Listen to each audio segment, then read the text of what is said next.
acordar de estaban al libro, y alguien tenía bolas, todo dependía de un librero, tenía un amigo y después venía a hacer la cosa conmigo. Bueno, estamos invitando al público que aún se encuentra en el exterior a ir pasando, porque vamos a dar comienzo a la segunda presentación de esta que es la tercera jornada de la 19ª Feria del Libro, que comenzó ya el jueves tempranito en la mañana y que, si el tiempo lo permite, culminará mañana a la tardecita. Y estamos recibiendo desde Florida, desde su natal Sarandy Grande, ¿es así?, al maestro, escritor, historiador floridense Héctor Moreira, que nos va a presentar su cuarta publicación, que combina investigación, narrativa y literatura, narrativa literaria y memoria, que se llama Punta Fina, el triple crimen de San Jerónimo. Les agradecemos la presencia y le damos la palabra al autor. Bienvenido a la Feria del Libro. Bueno, muchísimas gracias. Para mí es un placer poder estar hoy en Durazno y, bueno, de alguna manera presentar esta historia que fue un hecho real que aconteció con un personaje nacido en el departamento de Durazno hace ya más de 120 años. Me refiero a Ramón Morales, que pasó a la historia luego con el alias o seudónimo de Punta Fina. Bueno, vamos a ir pasando algunas diapositivas. Punta Fina, entonces, y el triple crimen de San Jerónimo. La muerte de los Ortiz Alvarenga. Este es un proyecto que fue seleccionado por el Fondo Regional Concursable del Ministerio de Educación y Cultura, la Dirección Nacional de Cultura, la convocatoria del año 2024.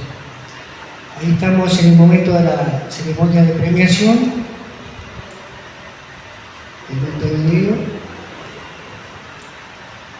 la constancia que nos dieron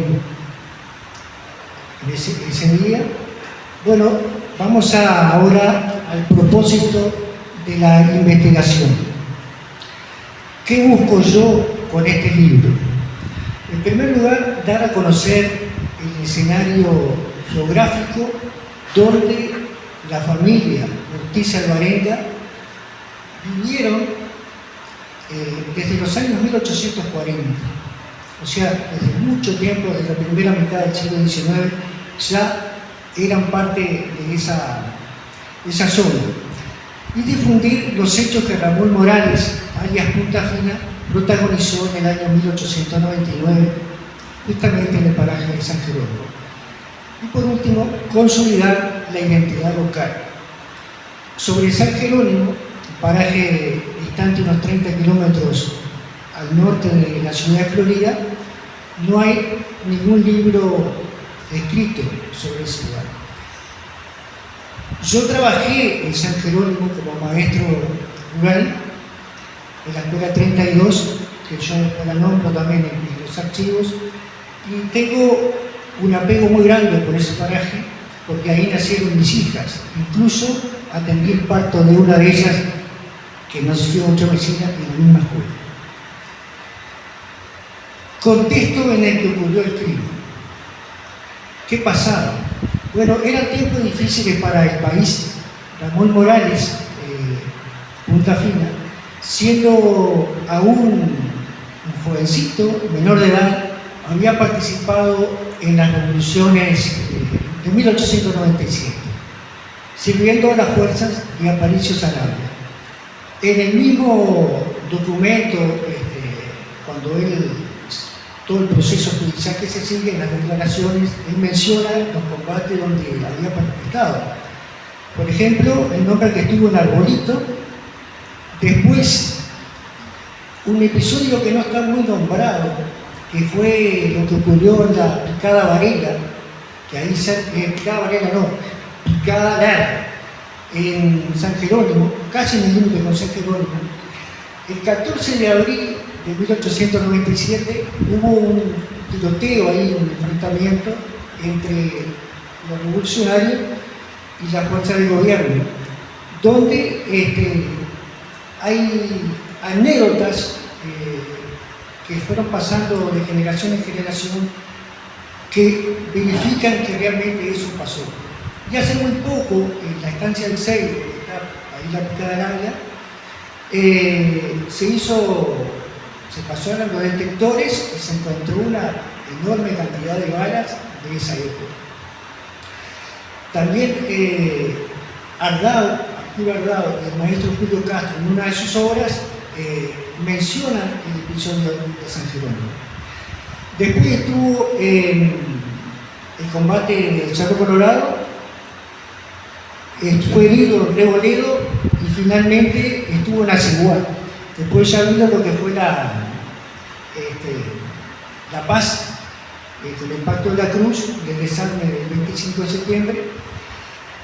O sea, vemos cuál era el tinte político y cuáles eran las ideas que tenía Ramón Morales Cautí, Punta Fina.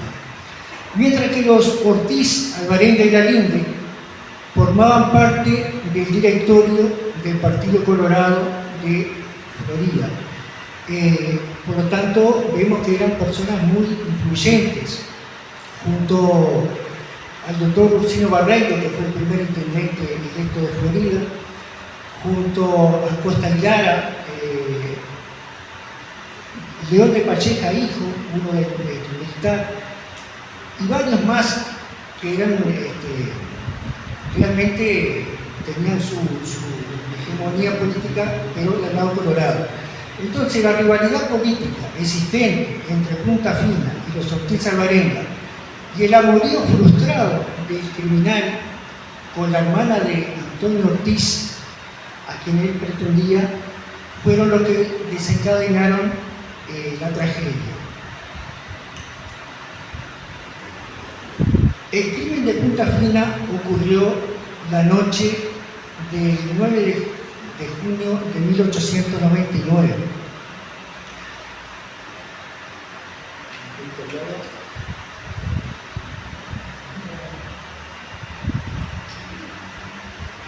Ahí empezamos a ver lo que son, se ve un poco por la iluminación, las actas de defunción de las tres personas que mató Punta Fina. Antonio Ortiz, María Alvarenga, la señora, y Basilio Ortiz, que era la hermana de Antonio. Las muertes fueron contactadas por un médico que hasta hoy se lo recuerda muchísimo en Florida. Hay una escuela que lleva su nombre, hay una diagonal que también lleva su nombre. El doctor Juan Guglielmetti. Incluso los que conocen el Museo Histórico Departamental de Florida, allí está la volanta del doctor Guglielmetti. Él fue quien contactó las muertes. ¿Quién sobrevivió al crimen? Únicamente Sara, la niña de 7 años de edad. Sara era hija de Juan Santos Alvarenga, hermano de María Alvarenga, la fallecida, y de Petrona Guichón. La niña pasaba temporadas con ellos porque el matrimonio Ortiz Alvarenga no tenía hijos. Se habían casado en 1884 y en 1892 nació Sara y era como era alejada del matrimonio. Ahí está la partida de nacimiento de Sara. Después voy a hacer un poco de mención a qué archivos recurrí yo para lograr esta historia, lograr reconstruir la historia. Desde el Archivo General de la Nación, el Archivo Nacional de Río de Janeiro, por el tema de la inmigración, yo pude contactar que Ramón Morales, ya después de haber pagado con condena por los crímenes, él ingresó como ciudadano libre en 1950 por el mismo lugar donde 50 años antes había fugado al lomo de su caballo, escapando de la policía. Bueno, el Juzgado Letrado Departamental de Florida, el Juzgado Penal de Florida, la Corte Electoral de Florida, la Biblioteca Municipal de Florida, el Archivo de la Parroquia Virgen de los 33, el archivo del Registro Civil de la Intendencia de Florida, el archivo de sesión metrópole de la Intendencia de Florida, del Cementerio de Florida, de la Jefatura de Policía de Florida, de la Escuela Rural 32 de San Jerónimo, de la Escuela Urbana número 9 de La Cruz, del Museo Histórico Casa de Rivera de Durán, en este lugar, archivo de la Parroquia San Pedro de Durán, el archivo mismo del Cementerio de Durán, la Dirección Nacional de Topografía, archivo de la Biblioteca Nacional y anáforas. Vemos algunas imágenes del proceso de investigación.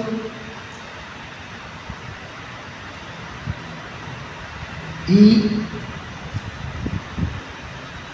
los medios de prensa que informaron del crimen.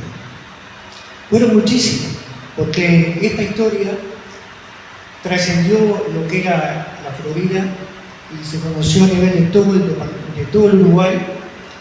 Hubo repercusiones en Buenos Aires y también en todo lo que tiene que ver con el sur de Brasil. Desde Santana de Livramento hasta Porto Alegre. Hubo un diario alemán-argentino, yo no sé pronunciar alemán, pero es el primero que está en la lista ahí, que incluso tuvo una especie de enfrentamiento o polémica con el diario El Siglo de Montevideo, ya que el diario argentino-alemán decía que Florida, por un lado, era el departamento que producía los más sanguinarios criminales, aunque Punta Fina en realidad no era oriundo de Florida, sino de Durán, y que la justicia uruguaya era muy permisiva, ya que no los condenaba a muerte. El Siglo lo rebatió y le hizo ver que no se había condenado por el tema de la edad. Según los documentos que se presentaron, que después vamos a ver algo, Punta Fina era menor de edad. Bueno, el Amigo del Obrero, el Argos, el Clamor Público, el Independiente, el Mercurio, el Siglo, el Teléfono, la Alborada, la Idea, la Reforma de Salto, la Voz de Florida, la Unión Francesa de Montevideo y Oca Navarro de Rivera. También tuve la oportunidad de conseguir el testimonio de Hubert Cataño, un señor que tenía en su momento 94 años de edad y que había conocido la historia contada de boca de su abuelo y de su padre. Y con sus 94 años, estando ya casi ciego, veía muy poquito, el día que lo fue a visitar él llegaba de a caballo, ataba el caballo contra el alambrado para el caballo solo lo llevaba y lo traía. Y me contó, tengo el video, no lo voy a mostrar porque para no se va a hacer largo, sino la historia que recordaba él fue el que me indicó dónde estaba la capilla. ¿Cómo está estructurado el libro? La primera parte se divide en 17 capítulos, la segunda en 2 y la tercera parte comprende el relato histórico Punta Fina, asesino de la Florida, y 3 décimas que escribí para introducir un poco la historia. Los capítulos del libro, ¿cuáles son? Ahí están, por su orden, el Uruguay de fines del siglo XIX en 1900, el departamento de Florida a fines del siglo XIX en 1900, el paraje de San Jerónimo, Dos Ortiz, Alvarenga y Larinde, el capítulo 5, Ramón Morales, alias Punta Fina, el 6, el crimen de San Jerónimo. Después es como fueron viendo el crimen, la prensa local de Florida, la prensa de Montevideo, la prensa fronteriza y la prensa del resto del país. Después, a mitad de Punta Fina en la cárcel correccional, ya después que fue condenado. Cronología de los Ortiz, Alvarenga, Larinde y Morales. El escenario del crimen en la casa de los Ortiz, Alvarenga. El crimen, informe forense del doctor Juan Guglielmetti. El juicio sumario, visto en primera y segunda instancia, la apelación y sentencia. las causas de las muertes y conclusiones. Y después, Sara, la niña que sobrevivió cuando creció y formó su familia. Entrevistas y visita a la topera del crimen. ¿Qué se trata en el libro?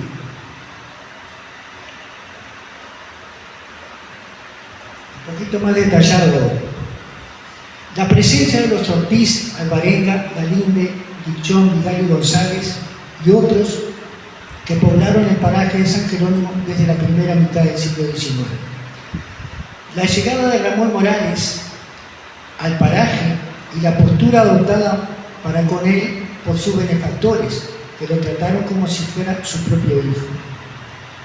La actitud criminal de Morales, que asesinó a la familia dejando únicamente con vida a la niña. El caos que se generó en el Pago y en la Florida, repercutiendo en todo el país, la región sur del Brasil y en Buenos Aires. La persecución, el fracaso de la extradición, la negociación entre los gobiernos de Uruguay y de Brasil, la ampliación de los plazos legales para la detención preventiva del presunto criminal, la primera detención, la segunda detención, el traslado en ferrocarril a la Florida, los intentos de linchamiento, la pena de muerte, discordancia entre los documentos que establecen la fecha de nacimiento de Ramón Morales. El juicio en primera instancia, la condena, el juicio en segunda instancia y la vida de Sara después del crimen. Como vemos, es muy amplio el abordaje. Y acá nos preguntamos sobre punta final. A mí me sobrevino esa pregunta después que ya está el libro publicado. ¿Era un asesino sin atenuantes o un gaucho valiente dispuesto a defender su vida? Porque Punta Fina nunca aceptó que los asesinó por quererlos asesinar. Él siempre se defendió diciendo que a él lo habían atacado y que se había defendido. El tema es que de la otra parte, de la parte de los Ortiz Alvarenga, no quedó ninguno con vida, a no ser la niña, que en el momento del crimen estaba durmiendo. Entonces, ¿y por qué me pregunto yo eso? Por lo siguiente, porque cuando él logró huir, logró burlar toda la persecución policial, ingresó a Brasil por el Paso Tres Ventas y comenzó a trabajar en la colonia agrícola Agustín Pastor. Esa colonia estaba distante unas 25 kilómetros más o menos de la frontera de Santa Ana del Livramento, y fue que el 30 de junio de 1899 el comisario de la sexta sesión de Rivera, junto con el sargento Esteban Blanco y con Cruz Aldama, que era duraznense, que era un antiguo camarada de Punta Fina, iniciaron. Jacinto Núñez era el comisario de la sexta sesión, que no me salía el nombre, ahora me acordé. Iniciaron la marcha hacia la comisaría de Santa Ana del Livramento. Y allí se reunieron con el capitán Gentil Rolín, que junto con 4 cabos brasileños se sumaron a ir a prenderlo a Punta Fina. Hicieron la marcha durante la noche, esperaron al amanecer a cierta distancia de las poblaciones, y cuando ya estaba amaneciendo, para evitar cualquier descuido o que pudiera pasar algo, se adelantó el sargento Blanco y un cabo brasilero, y en eso ven que salta de la ventana de uno de los ranchos una persona que emprende la carrera. Entonces le empiezan a dar la voz de alto y lo detienen, pero se enteran que no era Punta Fina. Ese era un brasilero, porque hablaban de portugués y no era Punta Fina. Ahí ya estaba descubierto todo, ya no podían actuar sigilosamente, por decir. estaban descubiertos. Entonces,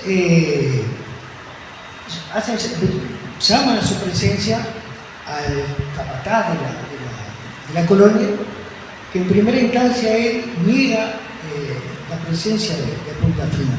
Pero Punta Fina era muy hábil, él tuvo varios pasaportes, se cambiaba de nombre fácilmente, se presentaba en determinados lugares con otro nombre y pasaba.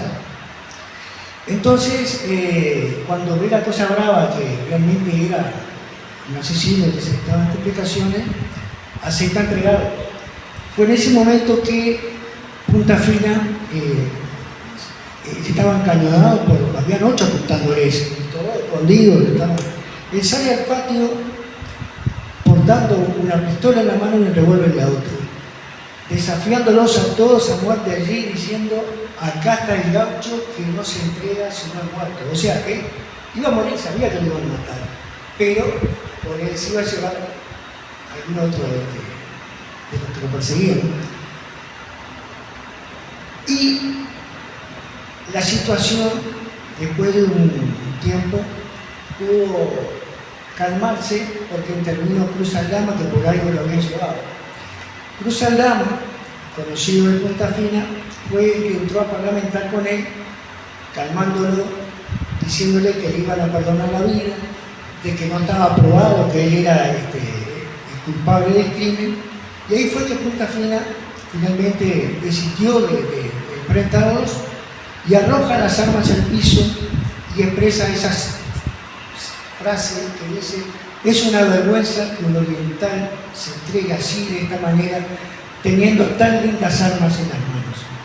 Esa frase yo la agrego en el libro porque considero que si bien era realmente un asesino y venía de una familia que tenía antecedentes criminales, ya que en 1888 los primos de Punta Fina habían protagonizado otra incidencia bastante trágica acá en Durazno también, donde habían asesinado a 4 mujeres afrodescendientes, vamos a decir que era la lavandera del paro de la zona ahí, una señora de 75 años, la hija de 45 y 2 niñas, una de 10 y otra de 6, a quienes no solo las violaron, sino que afectaron y divorciaron.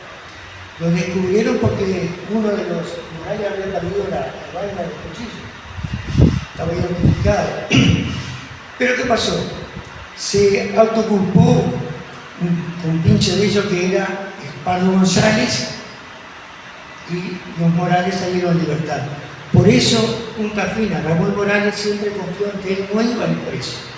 Y cuando lo detuvieron, él decía en sus declaraciones: asesino eran mis primos por lo que hicieron. Lo que yo hice no era nada. Había asesinado a una familia también. Bien.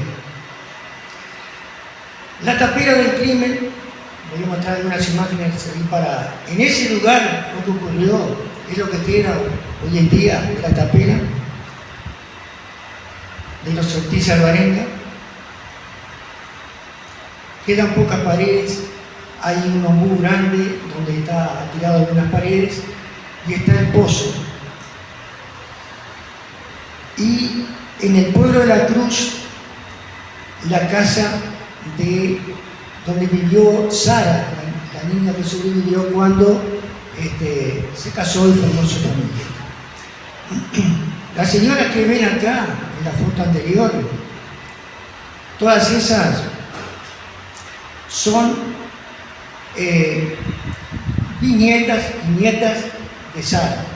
O sea, ellas lograron reconstruir también la familia, la historia, porque desconocían totalmente lo que había pasado con su familia. Consecuencias que tuvo el crimen, fueron muchas. El inspector de policía de Florida, que era Manuel Islas, que vivía en Sarandí, la estación Sarandí, él por su cuenta tomó la iniciativa de perseguirlo a Morales, junto a algunos guardias civiles, vecinos armados de San Jerónimo, incluso algún familiar de los fallecidos. Pero lo siguieron hasta la misma frontera, Punta Final logró escapar. ¿Qué pasó? Cuando volvió después de un mes de persecución, logró a Sarandí, a Florida, y Juan Necroce, que era el jefe político de Florida, solicitó que lo destituyeran a Islas. ¿Pero qué pasó? Se llevó la sorpresa porque vino un decreto del presidente Juan Adolfo Cuestas, donde suspendió al jefe político de Florida, a Juan Necroce, por posible negligencia en los procedimientos. Y ahí mandó intervenir la jefatura política de Florida, iniciando un juicio sumario a Juan Necroce y a los subalternos más importantes que tenía. Y el interventor fue Pablo Sufriategui, que era también inspector de policía, pero enviado por Cuestas. Sufriategui hizo los trámites que tenía que hacer en la jefatura y no encontró prueba de que Necroce hubiera actuado con negligencia, ni desprolijamente.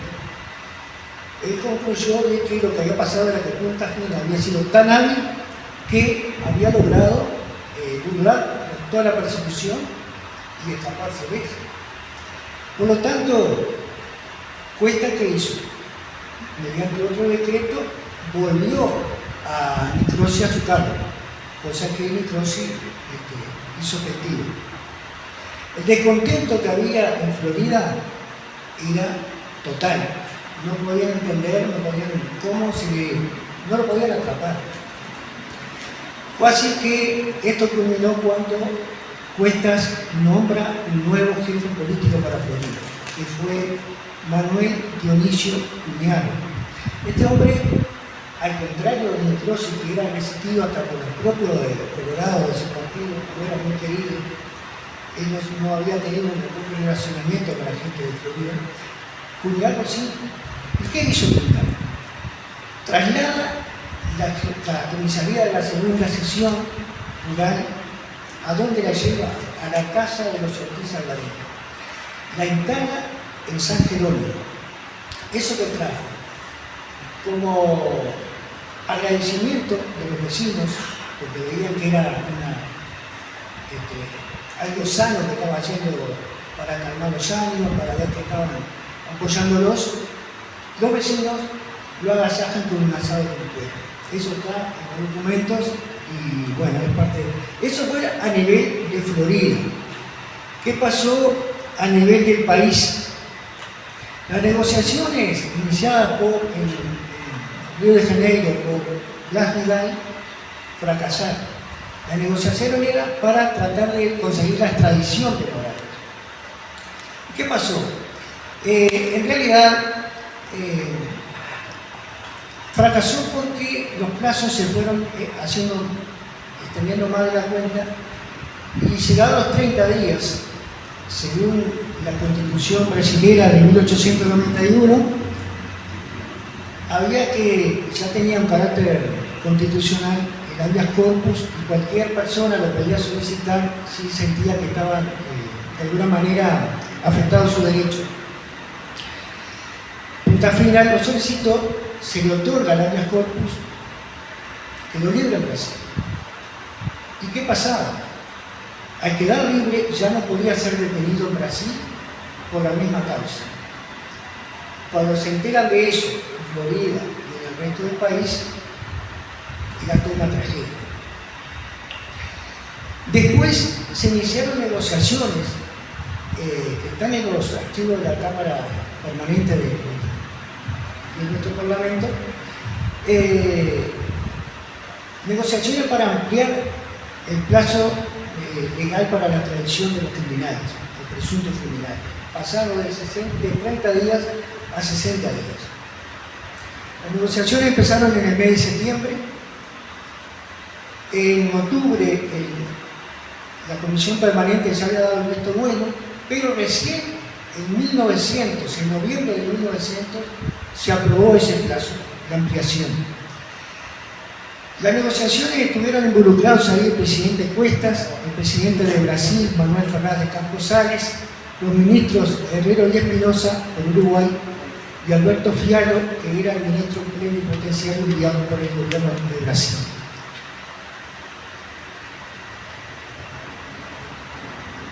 Vemos entonces que el caso tuvo una repercusión inmensa en ese fin del siglo XIX y en el 1900.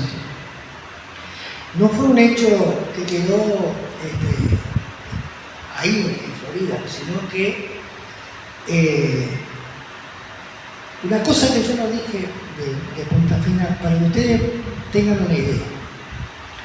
Cuando en 1899, a principios del otoño, cae Punta Fina por San Jerónimo, él no iba porque quería a San Jerónimo, él ya iba perseguido por la policía de Durán.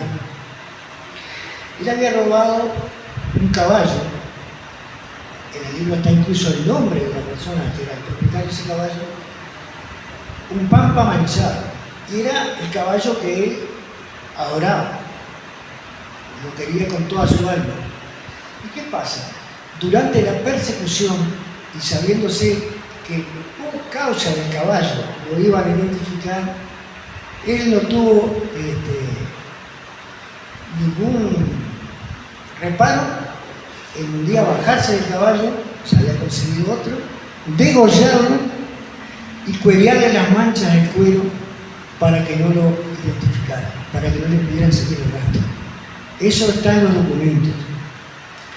También un hecho importante que yo destaco es que cuando él llega a San Jerónimo llega con el nombre de Julián Rodríguez, pero llevaba un sombrero que tenía las iniciales bordadas, y era la inicial de su nombre. Ya descubierto un día, él acepta que en realidad no se llamaba de esa forma, pero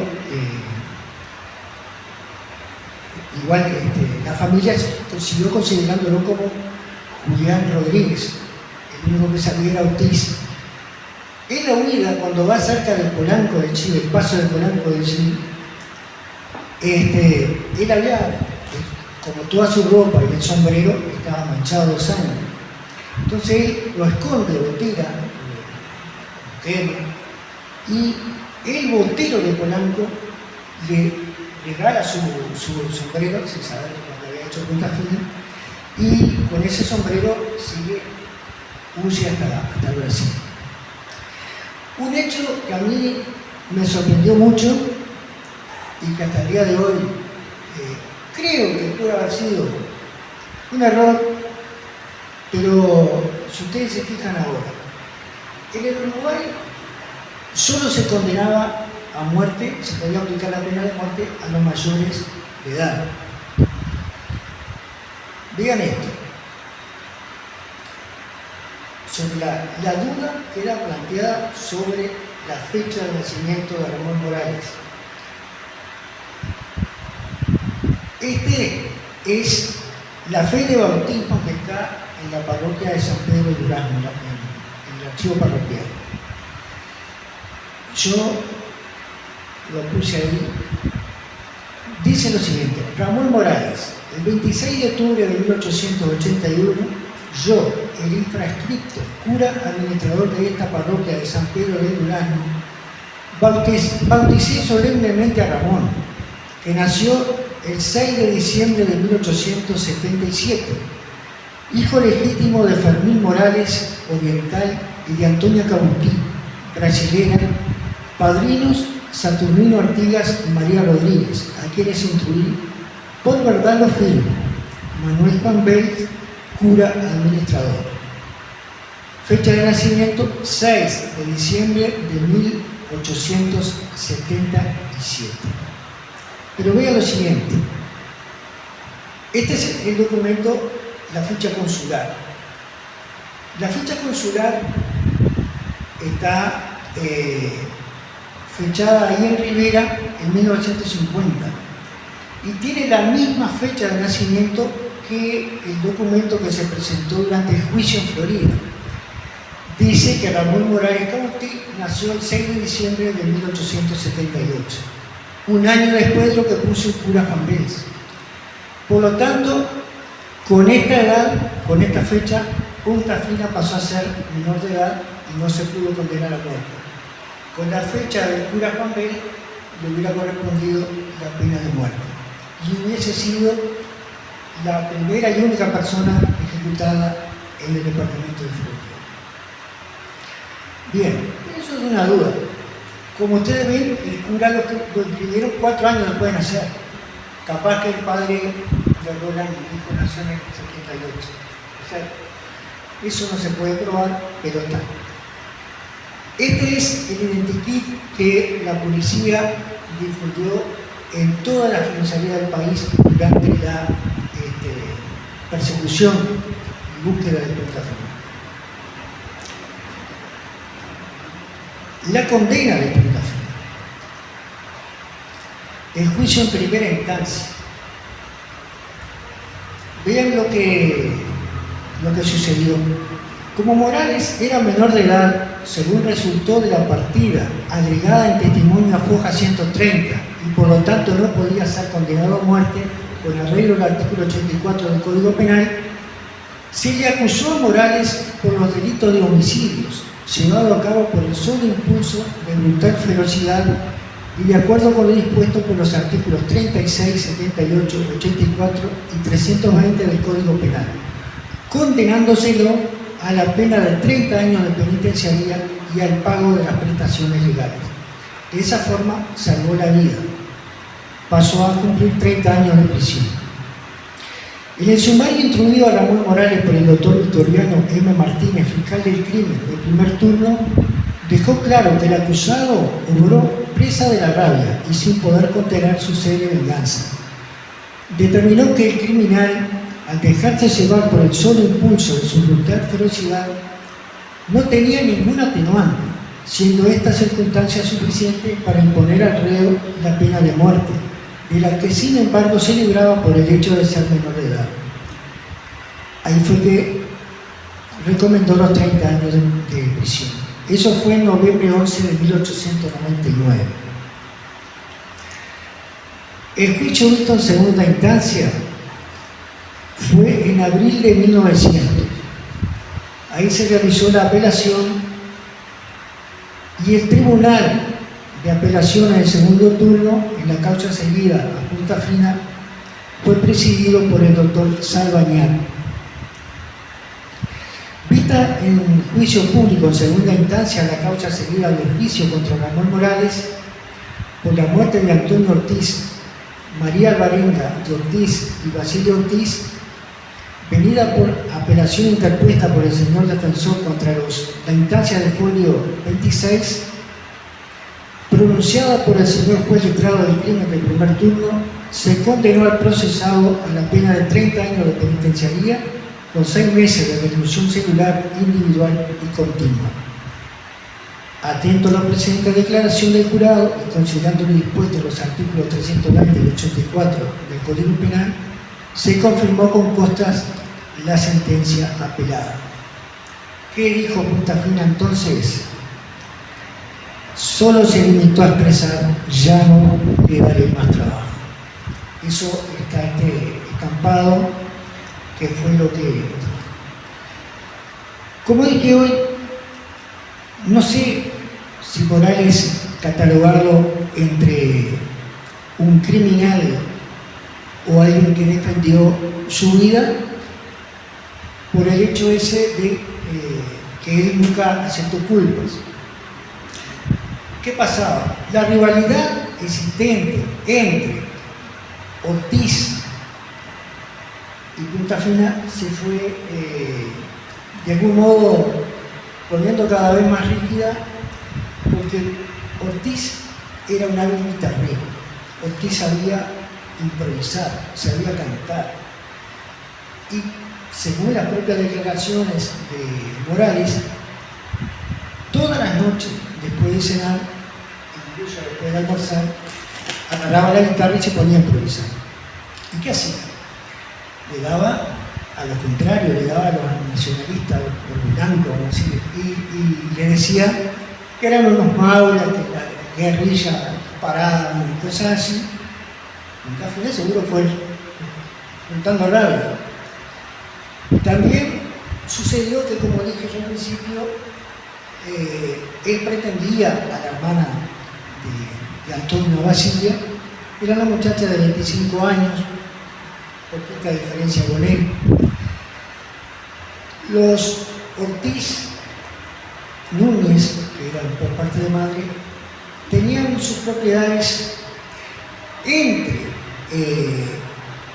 lo que era Durazno y lo que es hoy el pueblo de Olmo. Más o menos en esa zona eran oriundos.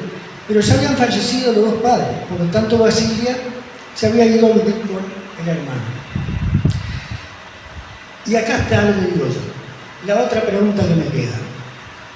¿Por qué, siendo un asesino, él tenía tanta fe en Dios? Él creía en Dios y creía que él iba a quedar libre pronto y que se iba a poder redimir de alguna manera. Punta fina entre el odio y la sed de venganza y la fe en Dios. Las amistades de Punta Fina en la cárcel correccional. Vean lo siguiente.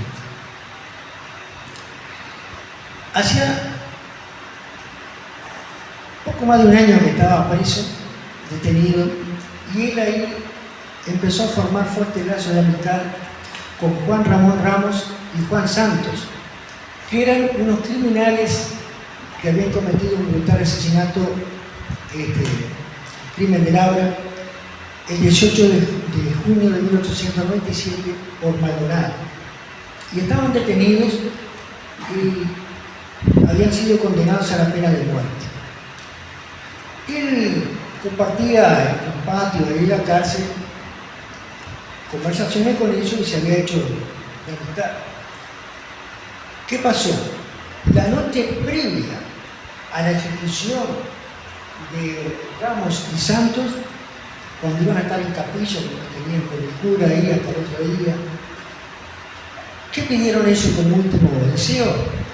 Que Punta Fina pasara con ellos la noche para despedirse de Punta Fina, y a su vez Punta Fina se pudiera despedir. O sea, entre asesinos se había formado una amistad muy grande. ¿Qué hizo Punta Fina? Después de pasar con ellos, nos alentó a ir al banquillo de ejecución diciendo, cantando, decía, vayan cantando que por este camino nos vamos con Dios. Él sabía que ellos iban a morir, pero sabía que creía en la vida después de la muerte, porque eso fue como lo dijo. Punta Fina y la abolición de la pena de muerte. Estos hechos ocurrieron entre revoluciones y entre otro hecho importante que fue la abolición de la pena de muerte en Uruguay en 1907. Durante esos trabajos que se estaban llevando adelante, Pedro Figari, el pintor, que a su vez era también abogado, en una de sus obras, La pena de muerte, cita a Punta Fina como un ejemplo de buena conducta dentro de la cárcel, porque estaba trabajando en los talleres que se habían creado por el coronel Segundo Bazán en la cárcel correccional. Eso es en el año 1905. Entonces, Punta Fina ya ahí como que había empezado a cambiar y aquel asesino empezaba a reconvertirse. Le pagaban algo de dinero ahí en los talleres. Una parte era para el Estado, una parte era para los gastos iniciales, una parte era para los gastos personales y el resto se guardaba para cuando Punta Fina quedara en libertad. Acá voy a mostrar una cara de una niña que tiene que ver con la historia, que no, al igual que cuando lo presenté en Florida, no dije quién era. Si alguno tiene la oportunidad de leer el libro, podrá descubrir después de quién se trata.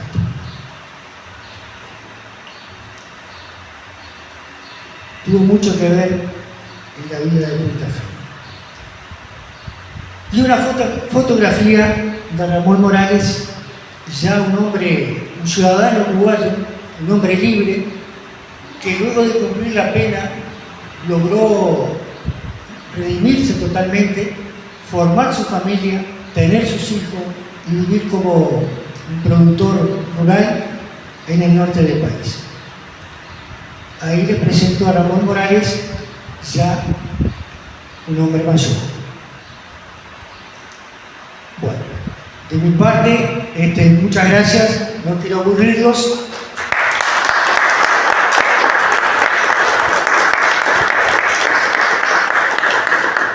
Y no sé si alguna pregunta tienen.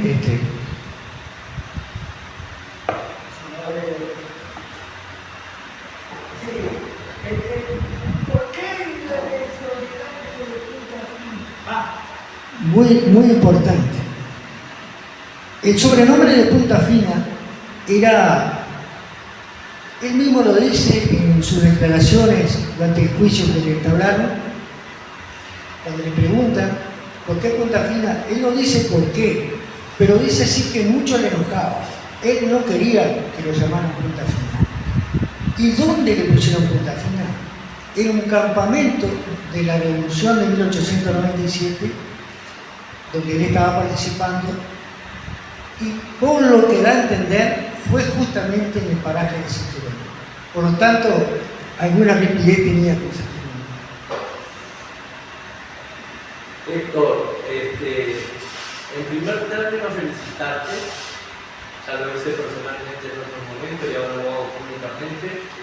Héctor, para los que no lo conocen, tiene una larga trayectoria como docente, se integró al movimiento de geohistoria desde el primer momento con el grupo de identidad de Florida, es un trabajador incansable, le ha dedicado muy importantes trabajos a la historia local, sobre todo a la zona de La Macana, que es un lugar en el mundo, y como ustedes han visto, es un gran investigador, con una dedicación al estudio muy especial. Así que, en primer término, esa reflexión sobre tu personalidad que me parecía de orden sano.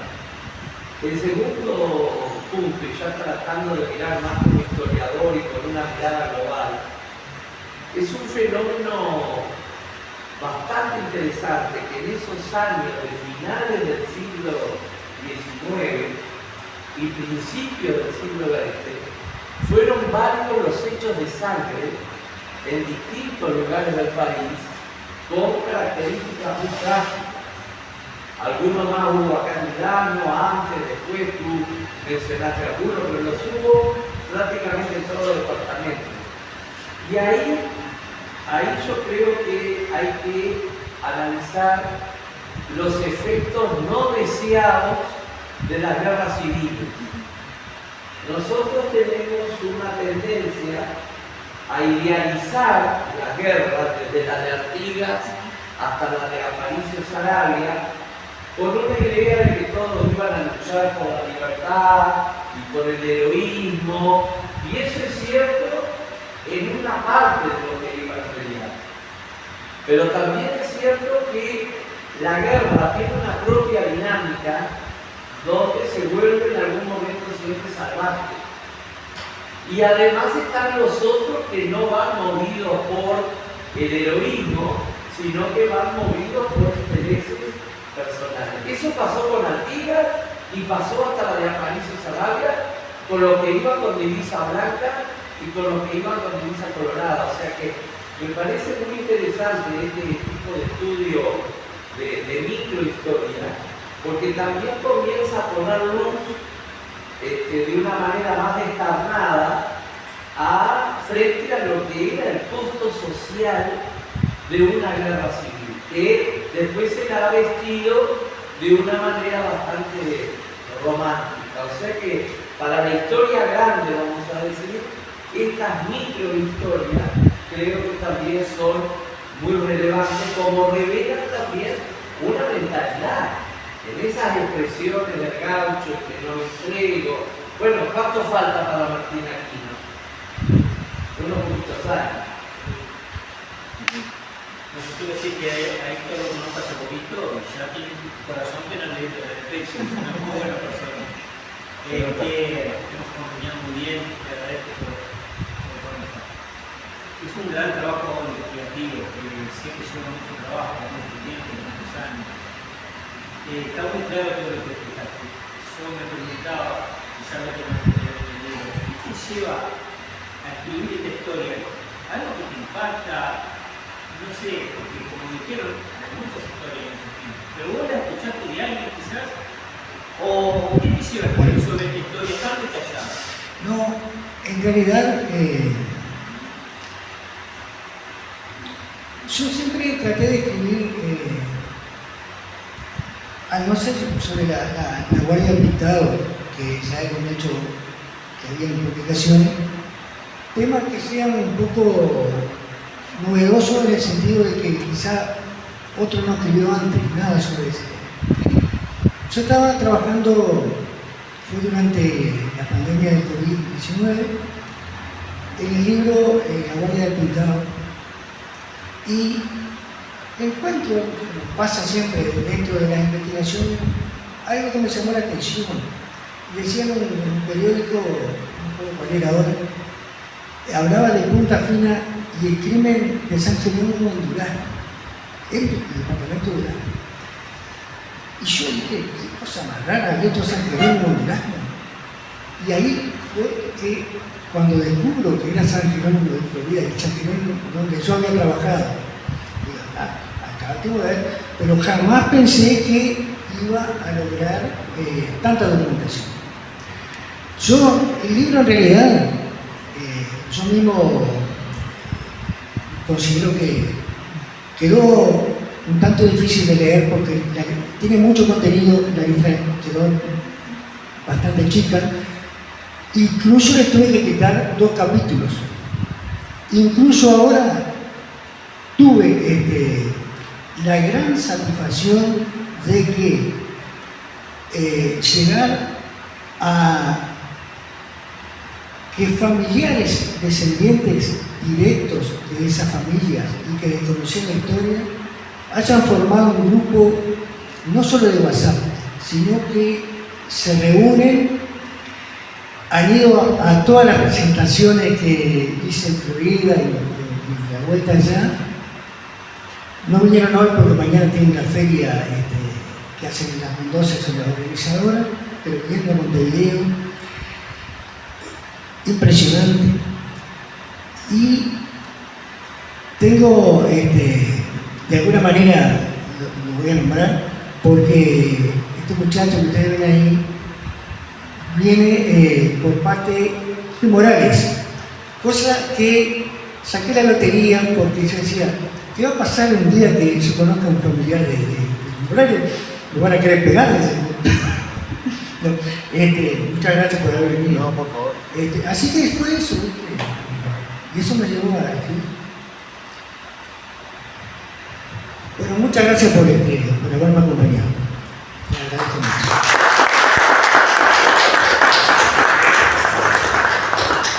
Y sin intención ninguna, pero si alguno quiere el libro, está a la venta, vale 500 pesos.